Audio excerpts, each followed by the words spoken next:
break.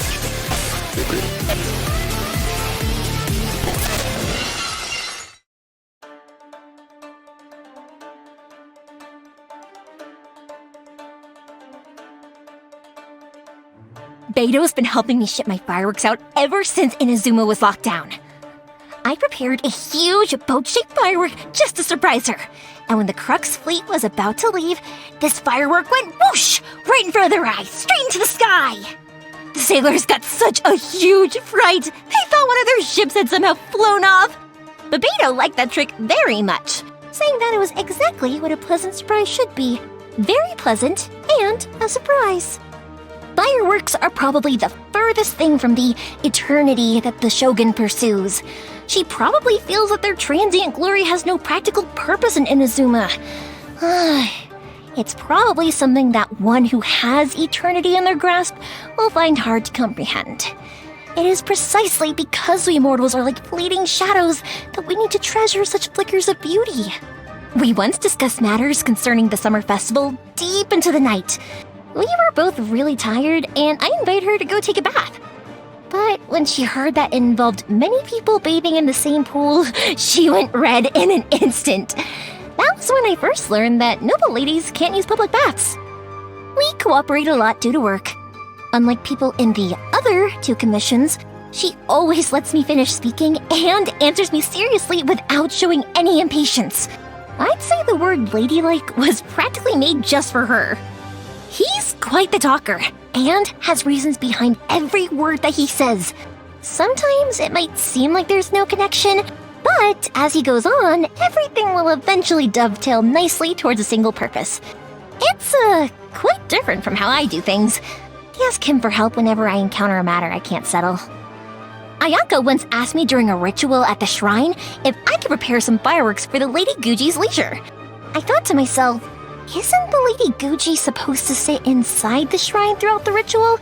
So I watched her the whole time during the ritual, wondering how she'd like to release fireworks. I waited, and then Ayaka came over at length to tell me that the Lady Guji was most pleased. I mean, what? She'd already released the fireworks? Was the person sitting inside the shrine not her then? Oh, he may look scary, but he is very popular with the children. However, he can be very competitive. Every time we play with the children, it always turns into a showdown between him and me. For example, we drink a bowl of ramen soup in one go, or try to eat sour plums without making any faces. The children will cheer us both on and try to guess the winner. And when that happens, well, then I can't let him beat me, right? Arataki's getting? Huh? So he isn't just someone with too much free time in his hands? People with no worries like myself speak plainly, while those with many cares often speak of ancient poetry or the scenery. They talk of flowers and birds, wind and moon, but never about the reality that confronts them.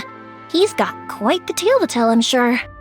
Due to public safety and fire hazard-related concerns, I often get whisked off to the Tenryo Commission's place for a lecture. Kujo-Sara's probably the most reasonable of the bunch. At least she'll hear me out before passing any judgment.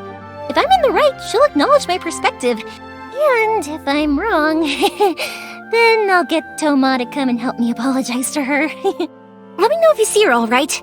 I'd really love to take her to one of the festivals and introduce her to lots of new friends. She always looks a little down, but if she meets some people she can hang out with, maybe she'll slowly pick herself up again. Wait, you said there was a kid in Mondstadt who was good at making bombs? No.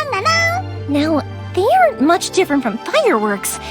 In other words, she might be a genius. 짜잔! 그래, 선조! Oh, I'd love to meet her. But isn't it dangerous to let children play with explosives? Don't the people of Mondstadt worry about that? Let me let you in on a little secret.